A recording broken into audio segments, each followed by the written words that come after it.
Here we go again, another endgame study. And as usual, it's white to move and win this. We have a pawn here, which is only one step away from promotion, but of course it's being attacked by the rook. So, how can we win this as white? Pause the video now and see if you can find this on your own, and when you return, I will go through the variations. Go ahead. All right, here we go.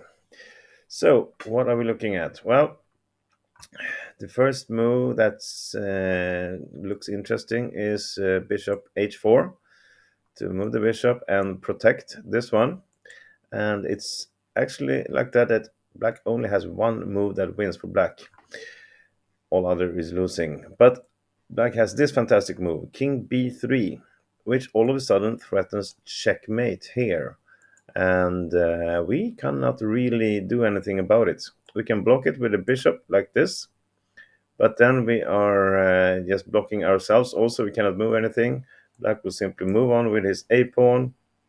And if we try to attack the rook, he will simply take our bishop, allow the promotion, and then end with a checkmate. So that's not good enough. And if we want to get away from the checkmate threat by playing king c1, well, then all of a sudden we are allowing black to progress with his a pawn. And look at this. We cannot really stop this one. So it's just losing. We can try again the bishop f6, but there's no rush to take it. Black will simply play a2 first. And well, after this, we are losing. So we need to move our knight in order to threaten e8. But we cannot move it to any wrong place, so to say. If we go here, well, it will simply just take this, and there's nothing we can do.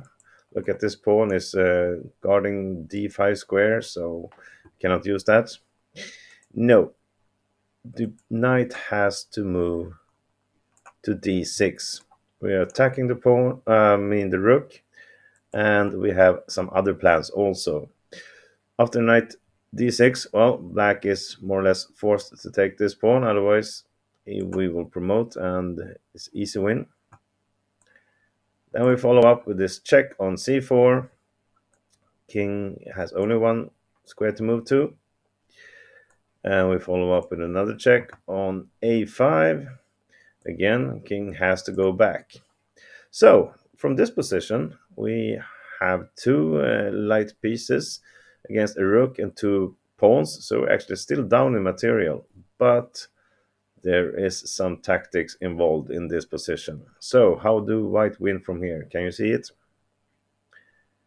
We simply play bishop f2, threatening both checkmate and also a fork against the rook.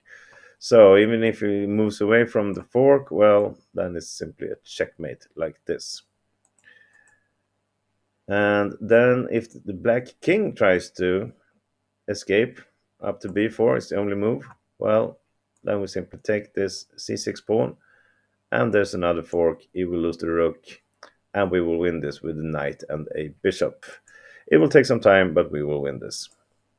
So from here, really nothing else you can do. We can try rook e5. That's interesting. With the idea of putting the rook in between, but that doesn't really matter. We take the check. We allow him to put the rook in between with the check, and then we simply move our king. We can go to c1 or c2. Doesn't really matter. So we are allowing, look at this. Black cannot move any of his pieces. He can only move his king to a2, and then we simply take his rook. And from here, it's a win with our light pieces. So that's this study. We sacrifice this pawn, and we go for the checkmate or a rook win by a fork.